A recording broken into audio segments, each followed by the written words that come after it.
Okay, magandang araw po sa lahat. So, kumusta naman po yung bawat isa? Narito na naman po tayong muli at samahan niyo ulit ako. So, bago po tayo magsimula, tayo muna ay manalangin. Hallelujah!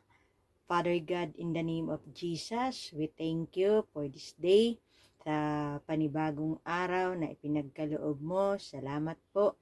Samahan niyo po kami sa aming patuloy na pagdidevotion ng iyong salita, Panginoon. Salamat po. Samahan niyo kami. Ikaw, Lord, ang manguna sa amin. At higit sa lahat, ikaw ang magkaloob sa amin ng mga bagong kapahayagan sa araw na ito. Salamat, Lord, in Jesus' name. Amen. Amen. Okay. So, ngayong araw na ito ay ito naman po yung ating pag-uusapan. There is power in the word, no? Word, sa salita. So, kayo ba ay nakarinig na kayo o kayo mismo yung nagsabi na I mark your word? O kaya naman is mark my word, no? So, there is power in the word, no? Sa salita natin. So, minsan, makikilala mo ang isang tao sa pamagitan ng kanyang pananalita. O kaya naman sa kanyang sinasabi. Kung may integridad ba siya or ang salita ba niya ay mapagkatiwalaan or walang isang salita. So, meron tayong mga ganon na makikilala mo kaagad yung isang tao sa pamamagitan lang ng kanyang mga sinasabi. So ngayon, ito po yung ating pag-uusapan. So, may kapangyarihan ang salita. Paano mong nasabi yan? So, kailangan, sabi nga, magbabasa tayo ng salita ng Diyos. So, sabi nga, the Bible is the final authority. So, sabi dito sa John 1, chapter 1, verse 1. Ang sabi dito, in the beginning was the Word, and the Word was with God, and the Word was God. Sa verse 2, He was in the beginning with God. Sa verse 3, all things were made through Him, and without Him nothing was made that was made. Verse 4, in Him was life, and the life was the light of men. In verse 5, and the light shined in the darkness, and the darkness did not comprehend. So, makita natin dito na sabi ko nga, may power yung word, makikilala mo ang isang tao sa pamagitan ng salita. So, ito yung ating pag-uusapan ngayon. So, sabi ko nga, may power yung word. Why has the power of word, no? Bakit? So, sabi nga sa number 1, dito basahin natin, and the word was God. Who is God? Jesus Christ. So, ang salita ng Diyos ay sabi nga, kailangan ito ay igalang natin. Yung Bible. Minsan, may mga taong hindi naniniwala sa salita ng Diyos. Gawa-gawa lang ng tao yan. Pero kung babasahin natin dito, ang sabi, in the beginning. So, paano mong malalaman na gawa-gawa lang ng tao yung salita? In the beginning, no? So, sa simula pa. So, bago pa nilikha yung tao, ay naroon na ang salita. So, kaya makapangyarihan ang salita. So, there is power, the word, because ang sabi dito, the word was God. No? Take note. Take note. Ang sabi dito, He was in the beginning with God. He was in the beginning with God. Sabi dito, all things were made through Him, and without Him, nothing was made that was made.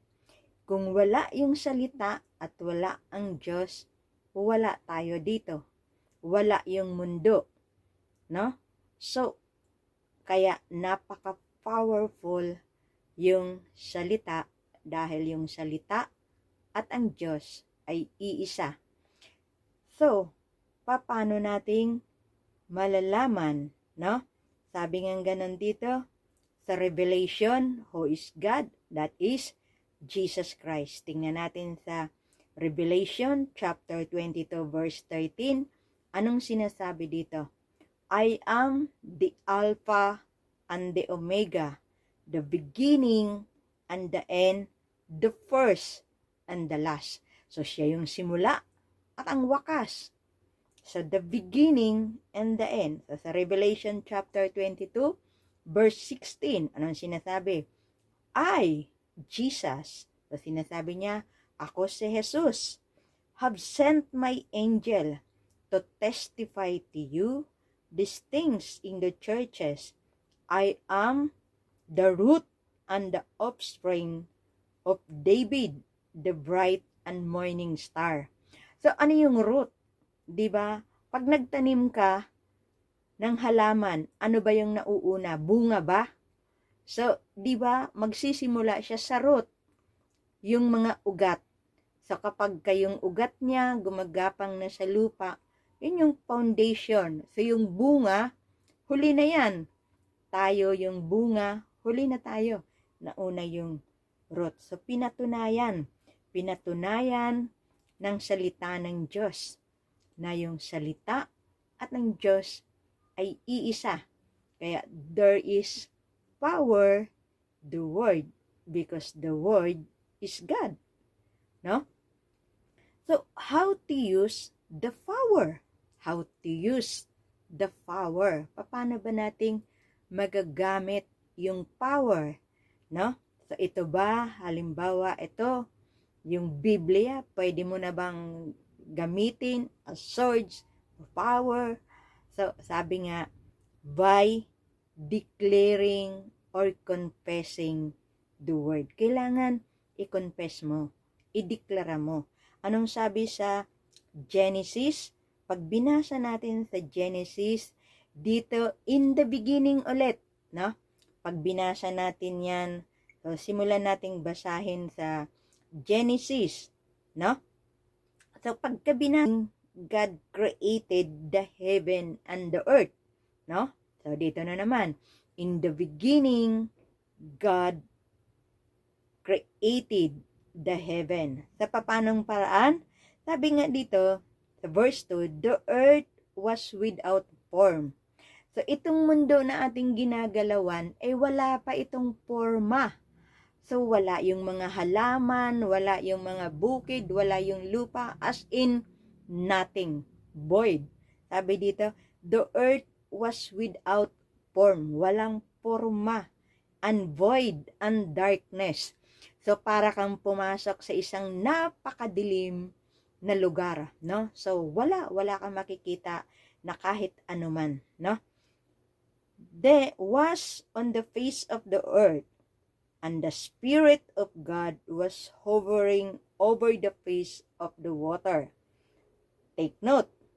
Sabi dito sa verse 3, then God said. Anong ibig sabihin ng said? Sinabi. Diniklara. Kinonfess. No? Then God said, let there be light. And there was light. Sinabi lang niya, magkaroon ng liwanag. So, nagkaroon. So, saan? Paano nagkaroon ng power yung word?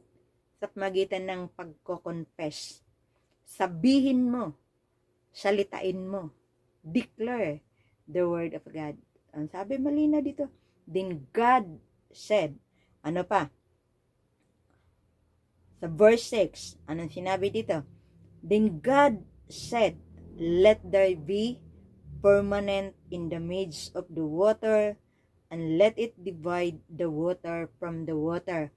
So, ibig sabihin yung mundong ating ginagalawan, napakaganda yung mga halamang nakatayo ng garden, napakaganda ng patag ng kabundukan ng karagatan, lahat ng bagay na yan, ginawa ng Diyos sa pamamagitan lang ng salita. Said, then God said, then God said. So, when? By confessing. By confessing yung word, magkaka-power.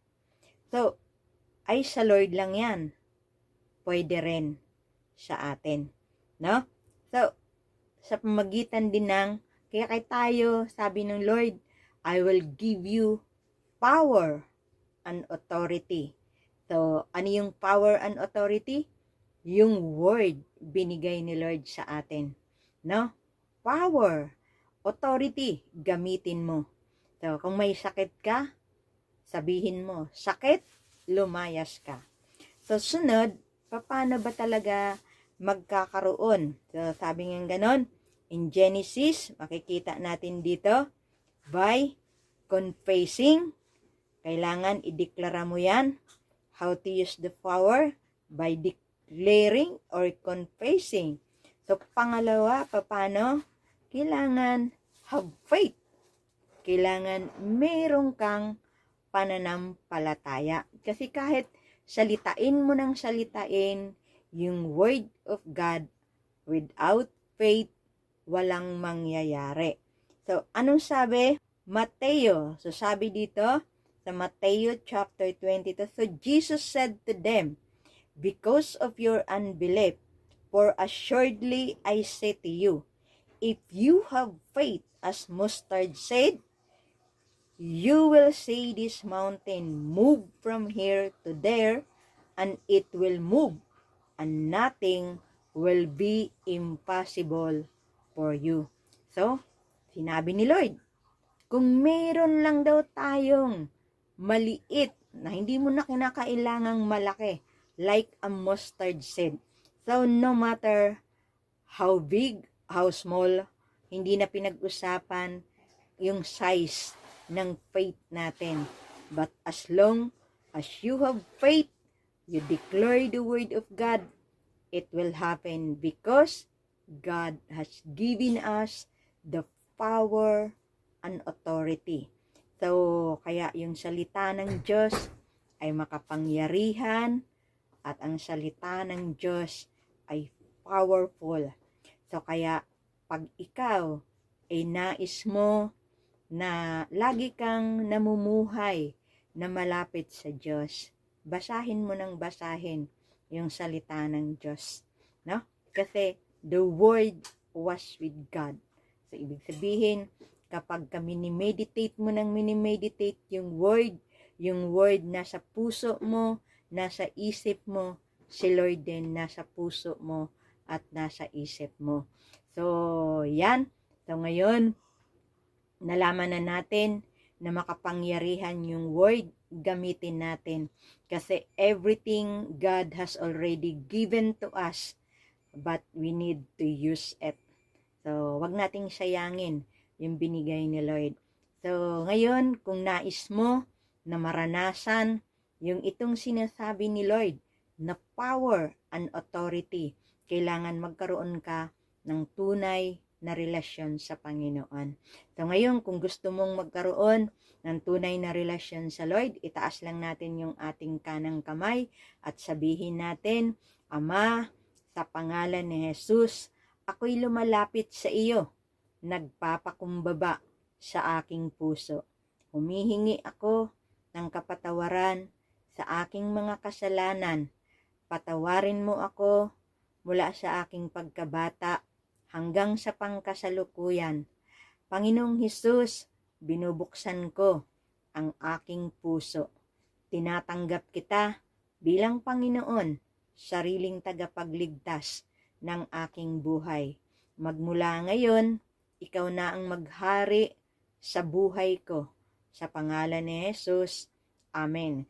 Kung ginawa mo yon, kung sinunod mo yan, ng prayer na yan, ikaw ngayon ay meron ng tunay na relasyon sa Diyos, ikaw ngayon ay isang anak ng Diyos, use the power and authority na binigay ni Lord sa'yo, the Word of God. Amen. God bless.